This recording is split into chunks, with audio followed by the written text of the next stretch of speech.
Buenos días con todas y todos. Vamos a dar inicio a la audiencia pública del expediente 7828-2024 TCS, la lectura del acta correspondiente.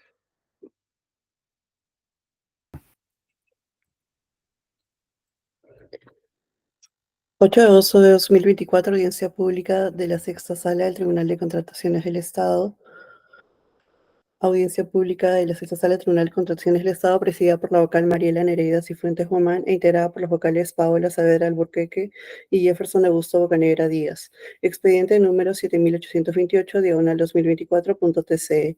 Recurso de apelación interpuesto por el señor Marco Antonio Rodríguez Márquez en el marco de la adjudicación simplificada número 040-2024-GRL, diagonal CS, primera convocatoria, efectuada por el Gobierno Regional de Lima, sede central, para la contratación de consultoría de obra para la supervisión de la obra, ampliación y mejoramiento del sistema integral del servicio de agua potable y alcantarillado del centro poblado menor El Porvenir y Caleta Vidal, distrito de Supe, provincia de Barranca, departamento de Lima, saldo de obra. En representación del impugnante, se encuentra presente para hacer informe de hechos el señor Daniel Romero Pineda Espinosa, identificado con documento nacional de identidad número 4780-1862, en representación del consorcio supervisor Caleta Vidal en calidad de tercero administrado. Se encuentra presente para hacer informe legal el abogado Alejandro Sevilla Bernaola, identificado con registro del Colegio de Abogados de Lima, número 64.894, se deja constancia que la entidad no se presentó a esta audiencia pública pese a haber sido notificada el 1 de agosto de 2024 mediante publicación en el tomar razón electrónico del Tribunal de Contrataciones del Estado. Se deja constancia que la audiencia pública se lleva a cabo empleando la aplicación de Internet Google Meet y es grabada haciendo uso de la tecnología habilitada por el Tribunal de Contrataciones del Estado. La presente acta será suscrita de manera electrónica únicamente por los vocales integrantes de la sala y la secretaria del Tribunal de Contrataciones del Estado. Muchas gracias. Vamos a conceder entonces el uso de la palabra al representante del postor impugnante, señor Pineda Espinosa. Cuenta usted con 10 minutos para que pueda realizar el informe respectivo. Puede empezar.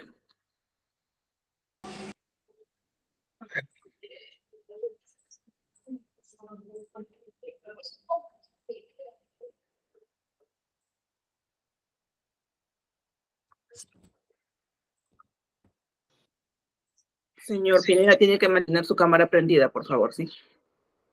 Sí. Muy buenos días, señora presidenta, señores vocales del Tribunal de Contrataciones. Dentro de nuestras pretensiones, tenemos que se revoque la decisión del Comité de Selección y de la entidad de descalificar nuestra oferta y, por consiguiente, se declare nuestra oferta calificada, ¿no?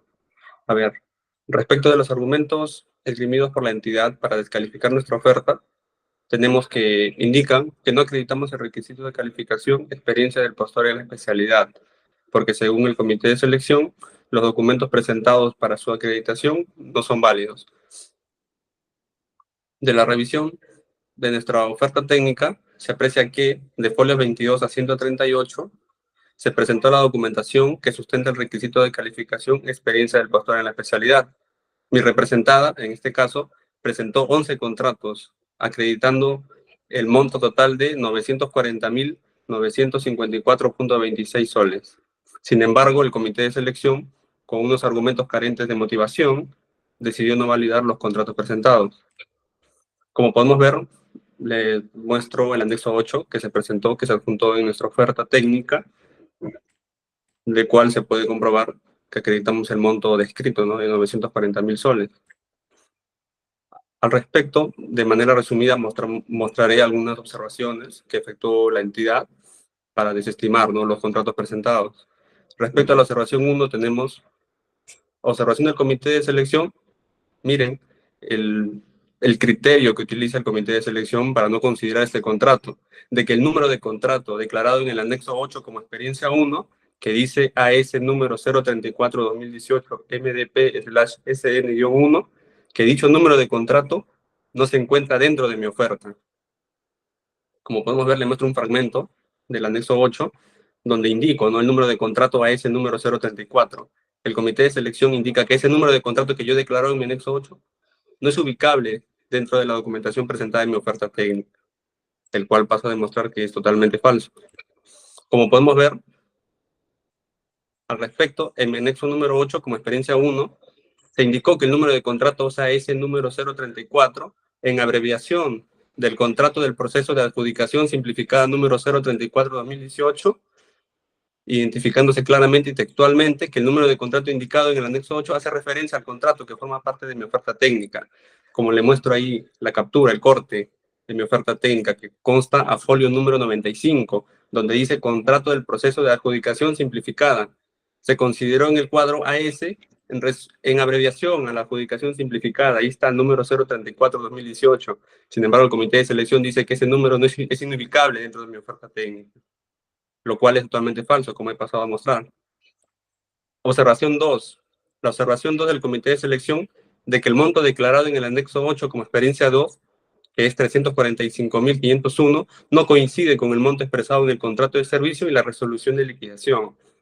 Respecto a esa observación, debo indicar que el monto final de inversión del contrato 152-2018 asciende a 348.287.44 soles, tal y como lo resuelve la resolución gerencial regional, la resolución de liquidación del contrato, que consta adjunto dentro de mi oferta técnica, al cual se le restó el monto a deducir, que también indica en la mencionada resolución de 2.786 soles, el cual nos arroja la suma ascendente a 345.501, que es el monto que se declaró en el anexo 8. Como pueden ver en la parte de arriba, en la parte superior, dentro del anexo 8 se declaró 345.000 soles, que es la resta del monto total de inversión, como indica en la parte de abajo, que es la resta del monto total de inversión menos el deductivo que había que aplicarle, ¿no? De 2.000 soles.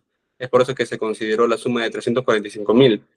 Sin embargo, el comité de selección dice que hay una incongruencia, que no concuerda, no cuadra, cuando ya se demostró con la resolución de liquidación del contrato que el monto final asciende a 348.000, se le restó los 2.000 soles de deductivo, y se consideró los 345.000 que corresponden, ¿no? El comité de selección, de los 11 contratos que presentó mi representada para acreditar el requisito de calificación experiencia del pastor en la especialidad, a 6 contratos los desestima, no los considera válidos por la constancia de prestación. ¿Y qué es lo que indica el comité de selección? De que las constancias de prestación presentadas no cumplen con lo estipulado en el artículo 169, numeral 169.1 del reglamento de la Ley de Contrataciones del Estado. Respecto a esa observación del comité de selección, debo indicar que el mismo carece de total motivación, dado que no indica y no sustenta en dónde radica el incumplimiento para no validar la constancia presentada. No me detalla, no me indica, ¿no? O sea, solo dice que mi constancia no cumple con lo estipulado en el artículo 169, pero no me indica en qué extremo no cumple. Al respecto, mi representada juntó en la oferta las constancias de prestación de consultoría de obras que precisa como mínimo la identificación del contrato, el monto del contrato, el plazo contractual y las penalidades en que hubiera incurrido, tal y como lo estipula el numeral 169.1 del artículo 169, recalcando además que la constancia de prestación de consultoría de obra adjuntada en mi oferta contiene adicionalmente los datos señalados en los formatos correspondientes que emite el OCE, conforme lo estipula el numeral 169.2 del artículo 169 del reglamento.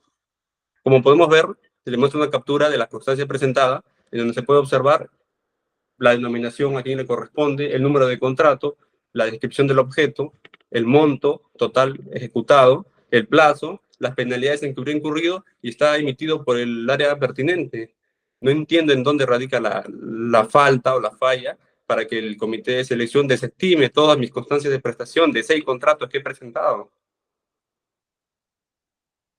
Paso a describir otra observación que me hace el comité de selección. Me indica, como experiencia, me indica que la denominación, según el contrato, es contratación del servicio de consultoría de obra del proyecto mejoramiento y ampliación.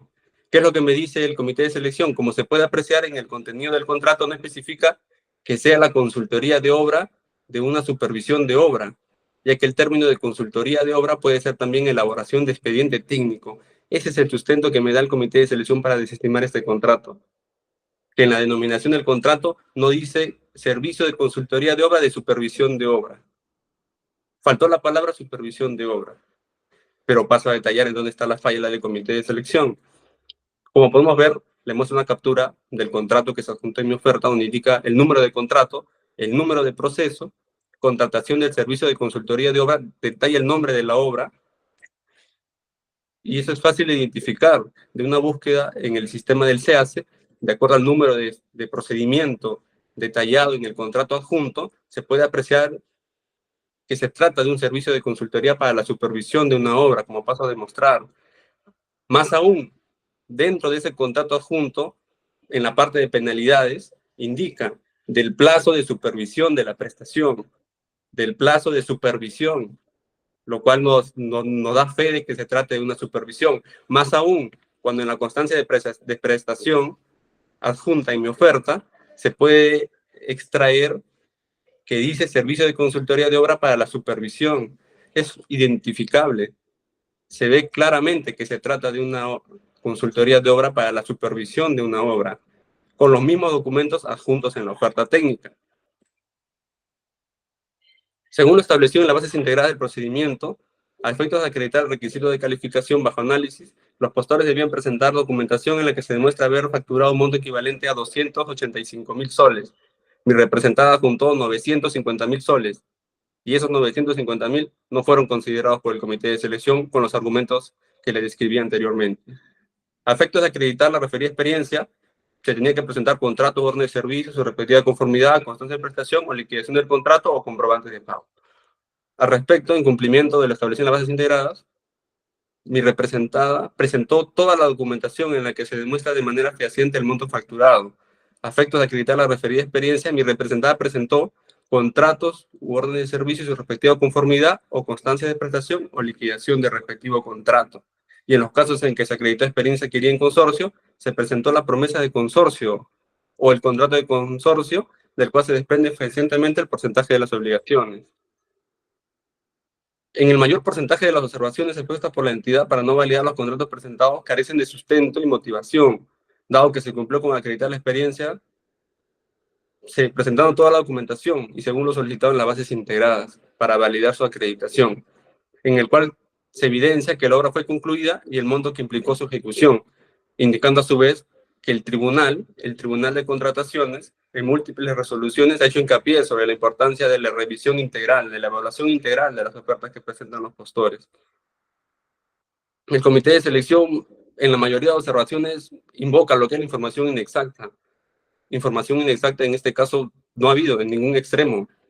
Información inexacta, como lo considera el comité de selección, no genera incongruencia alguna, no impide conocer el real alcance de nuestra oferta y no generará ninguna consecuencia en contra de la entidad en la etapa de ejecución contractual, porque el contrato está conformado por el documento que lo contiene, los documentos del procedimiento de selección y la oferta ganadora, así como los documentos derivados del procedimiento de selección que establezcan obligaciones para las partes. Respecto a las constancias de prestación, las constancias de prestación presentadas que forman parte de nuestra oferta contienen la información clara y precisa de lo que se quiere dar a conocer. Esto es la identificación del contrato, objeto del contrato, el plazo contractual, las penalidades en que hubiera incurrido el contratista. Además, se desprende fehacientemente que el servicio fue concluido, así como el monto total que implicó su ejecución, existiendo coherencia entre la información consignada en la constancia de prestación y la información pactada en el contrato, y que el mismo fue suscrito por el funcionario y era competente, con lo cual se está recurriendo a la figura de interpretación, porque no es un documento sobre el cual se puede entender de diferentes modos, tal y como lo estipula el numeral 169.1 del artículo 169 del reglamento. Al respecto, invoco la resolución número 386-2022, fundamento 18 y 19, ¿no?, que hablan al respecto.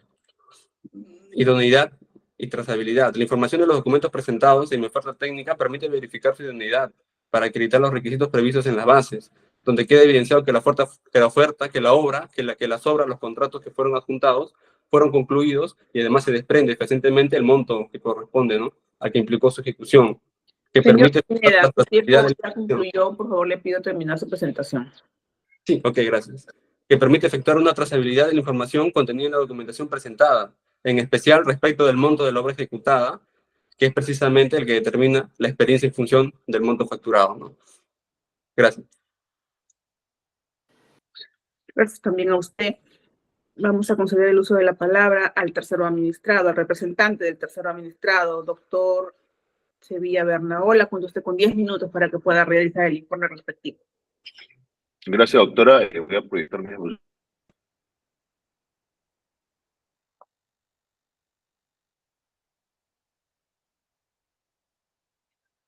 Ya. Como consecuencia de la cantidad de observaciones, voy a hacerlo de manera rápida. El petitorio es simple, que se ratifique la descalificación de la oferta del postor impugnante, se recalifique esa oferta porque consideramos que, a pesar de lo que siguió el comité, esta oferta tiene más errores o vicios de lo que se establece en el acta. Por consiguiente, se ratifique la buena prueba en mi representada y, en consecuencia, se declara infundado recurso de apelación. La experiencia del postor no se acreditó debidamente, el postor impugnante me refiero. ¿Por qué? El comité de selección de la entidad en el acta estableció los motivos, ¿no? De por qué no valía la experiencia. Nosotros hemos hecho un resumen, luego de la revisión de la oferta del postor impugnante, de por qué su oferta, y en este caso la experiencia del postor en la especialidad, no debe ser considerada. Acá tenemos el cuadro de la experiencia del postor impugnante, ¿no? El cuadro ofertado, total 940.000 aproximadamente. El monto para cumplir con el requisito de calificación era 285.000. Luego había factor de evaluación, un puntaje, ¿no? De 30, 50 y 70 puntos. Para poder cumplir. Entonces, si no cumples con este puntaje mínimo, digamos, eres descalificado, ¿correcto? Entonces vamos a observar por qué el postor impugnante debe ser descalificado, se debe ratificar su descalificación. La experiencia 1, si revisamos el contrato de consorcio presentado, vamos a observar que en ningún extremo se establece el porcentaje de obligaciones de los consorciados. Solo se establece un régimen de utilidades y pérdidas.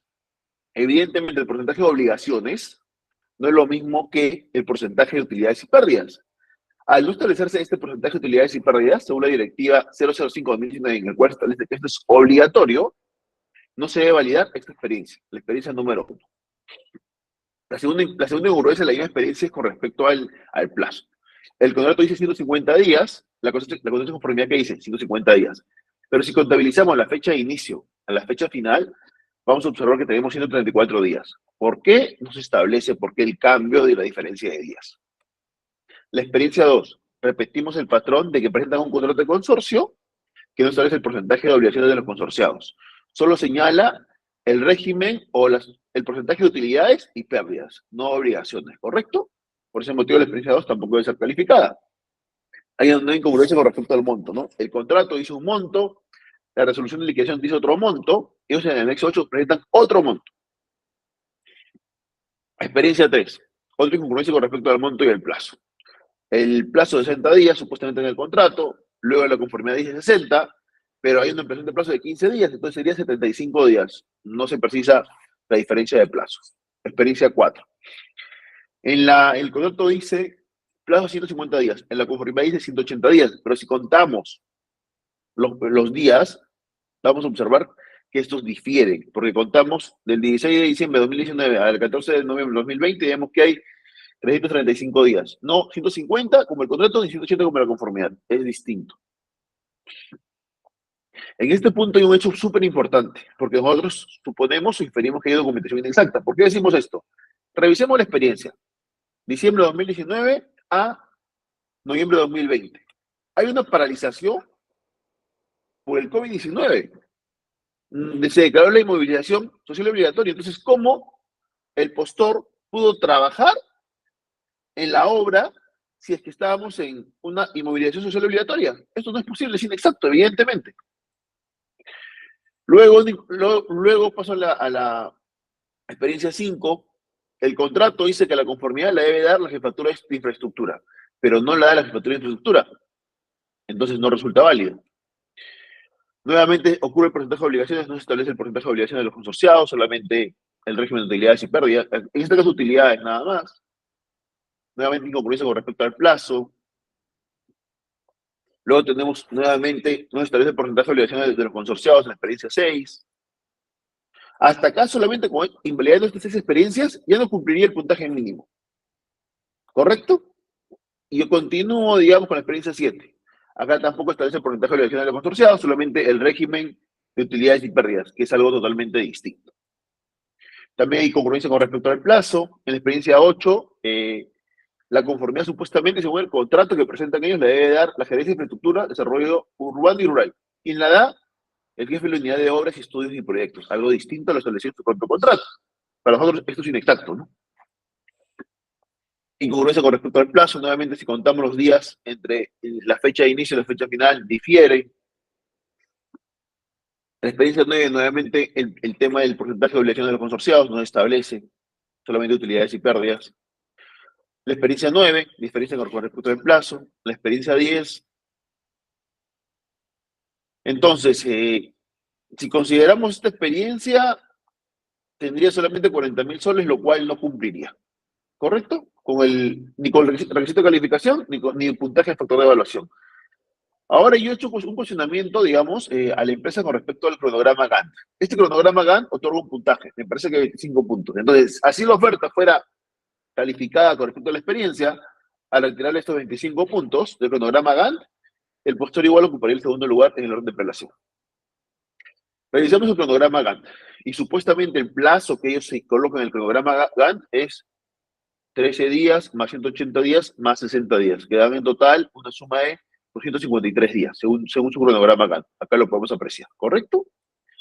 Ahora revisemos lo que ofertan en su anexo número 4, plazo. Ofertan 240 días. Evidentemente hay una incongruencia con respecto a los plazos, ¿no? ¿Es 253 o 240? No lo sabemos. Acá vemos la incongruencia. El segundo motivo, si revisamos el cronograma Gantt, vamos a observar que este cronograma hace referencia a septiembre de 2019, octubre de 2019, noviembre de 2019, enero de 2020. Entonces, evidentemente, si hace referencia a años pasados, no va a servir para el cumplimiento del presente año, ¿no? 2024, el cual es el año de convocatoria de este proceso y se va a ejecutar en este año. Observación número 3. Si revisamos el cronograma Gantt presentado para este proceso, vamos a observar que el mismo no corresponde al objeto de contratación, sino este cronograma Gantt es de otro proceso. Dice, creación del servicio de desagüe y ampliación del sistema de agua potable en el centro poblado de Copa Chico, distrito de Carhuaz, provincia de Carhuaz, Ancash. Es otro proceso, señores vocales. Entonces, evidentemente el postor impugnante ha cometido un error al presentar este cronograma Gantt, porque difiere en año y también difiere en el objeto. Es otro cronograma que entendemos que por error lo colocó, ¿no? Entonces, como señalé, así la oferta fuera calificada con respecto a la experiencia, se le deberían rebajar estos 25 puntos, o no se le deberían otorgar, porque no otorgado, ¿no? Ahora, para finalizar de manera breve, cuestión de nuestra oferta. ¿En qué sentido? Dicen que hemos ofertado en el anexo 4 240 días, calendarios como pueden ver, pero cuando se colocó 180 días, no se ha precisado si son calendarios o hábiles. Entonces, como no se ha precisado si son calendarios o hábiles, esto es ambiguo.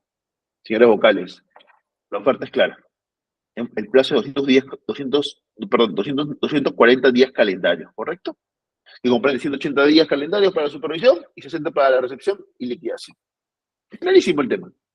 No entendemos el cuestionamiento en sí, que por no poner el término calendarios en el 180, ya lo pusimos en el 240. Es obvio que es calendario.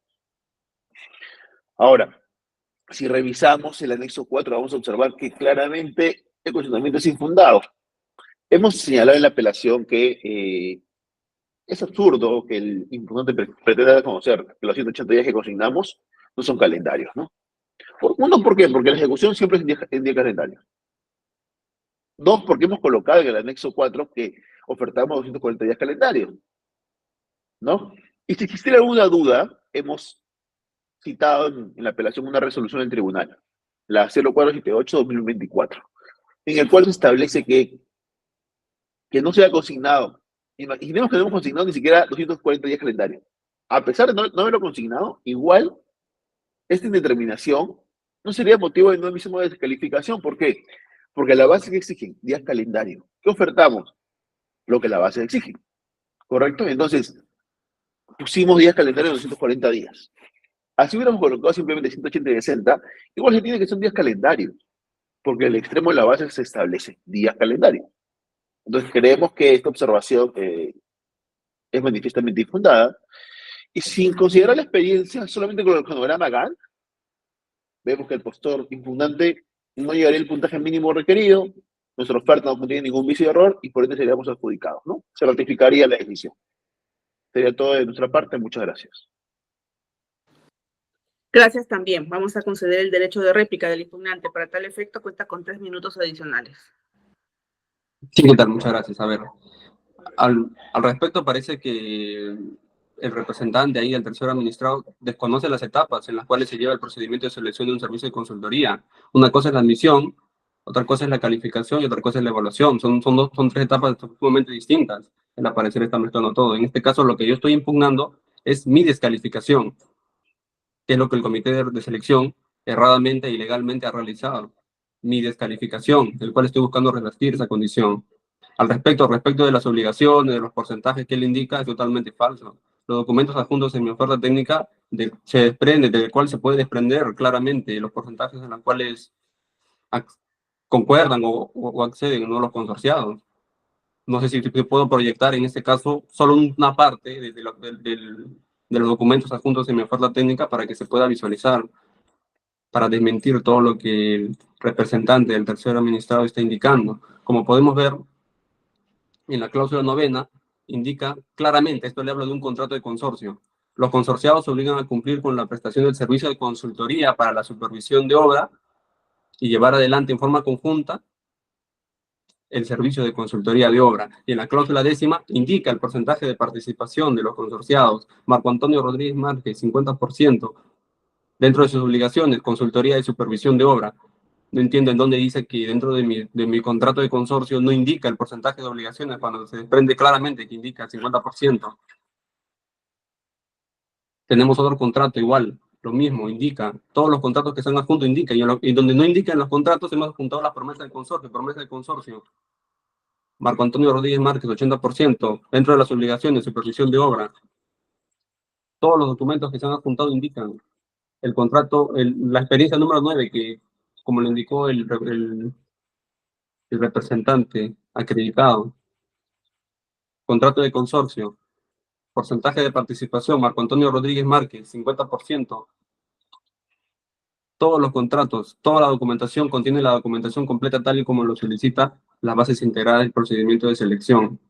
Al respecto, he escuchado que indica que hay incongruencia dentro del plazo, que ha habido ampliaciones de plazo. ¿Qué es lo que se busca acreditar respecto a la experiencia del pastor en la especialidad? ¿Acaso no es el monto total que implicó la ejecución del servicio para poder desprender la experiencia que se está acreditando? Al parecer obvia lo que indica el acuerdo de sala plena, ¿no?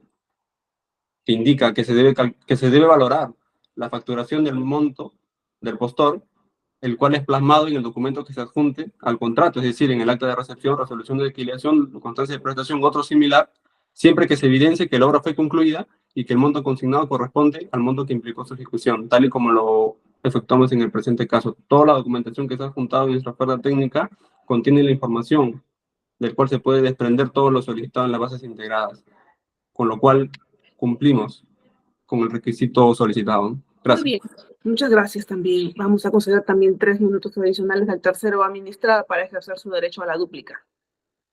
Gracias, señor. Gracias, doctora. Me están proyectando una diapositiva.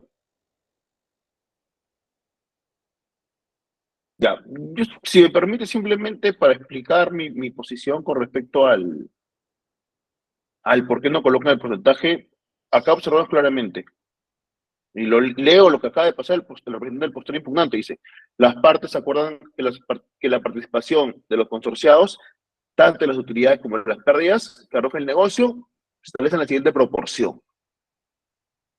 Habla de utilidades y pérdidas, señores vocales. No establece porcentaje de obligaciones. Yo puedo tener un porcentaje de obligaciones de 50-50 y utilidades y pérdidas de 20-80 o de 30-70. La norma no lo limita. Ahora, no nos confundimos por ejemplo la etapa de admisión, evaluación y calificación. A ver, para que se informe el representante del postor impugnante. Si la oferta ha sido no admitida, no la puedo cuestionar. Pero si la oferta ha sido calificada, como es el caso, en este caso descalificada, sí tengo acceso a la oferta. Es claro. Entonces, si tengo acceso a la oferta del postor descalificado, puedo cuestionarla. También así de cuestiono cada punto de la experiencia. Ahora, con respecto al cronograma Gantt, no he escuchado ninguna absolución o ninguna respuesta. ¿Por qué? Porque evidentemente han cometido un error. Ahora, ¿el error es subsanable? Evidentemente no. A no ser que de repente el representante del postor impugnante diga lo contrario y lo argumente y encuentre lógica entre lo que dice la ley, el reglamento y jurisprudencia, y en que sí que ese error en el cronograma legal podría ser subsanable, ¿no? Entonces, para finalizar, nosotros respetamos lo que dice la ley y el reglamento, ¿correcto? Y la ley y el reglamento establece que si la oferta es calificada, podemos cuestionarla, como lo hemos hecho. Entonces, dejamos a criterio de ustedes evaluar el tema de la experiencia, que como decimos, de nuestro entender, no acreditan el porcentaje de obligaciones que el contrato de consorcio diga en algunos, diga el porcentaje y obvie, digamos, esta parte, obvie colocar en las diapositivas esta parte que dice, ¿no? Participación de utilidades y pérdidas, o solamente utilidades. Es distinto al porcentaje de obligaciones. Y la directiva de consorcio lo establece de esa manera. O sea, no lo estoy inventando yo. La directiva establece que es obligatorio colocar porcentaje de obligaciones de los consorciados. Entonces, sería todo de mi parte. Para mí el tema es súper claro. Quedo atento a sus consultas. Y me gustaría que se le traslade al postor impugnante la consulta sobre qué pasó con su cronograma Gantt. ¿Por qué se confundieron al colocarlo? Uno que no correspondía. Sería todo de mi parte. Muchísimas gracias. También gracias a usted. Señores vocales, ¿van a realizar consultas en el presente caso? Buenos días a todos. En mi caso no, señora presidenta. Gracias, doctor. Buenos días, señora presidenta. Tampoco tengo consultas. Gracias. Gracias, doctores. Tampoco tengo consultas que realizar, por lo que daremos por concluida la presente audiencia pública. Gracias por la participación de todos y de todas. Que tengan buen día. Hasta luego.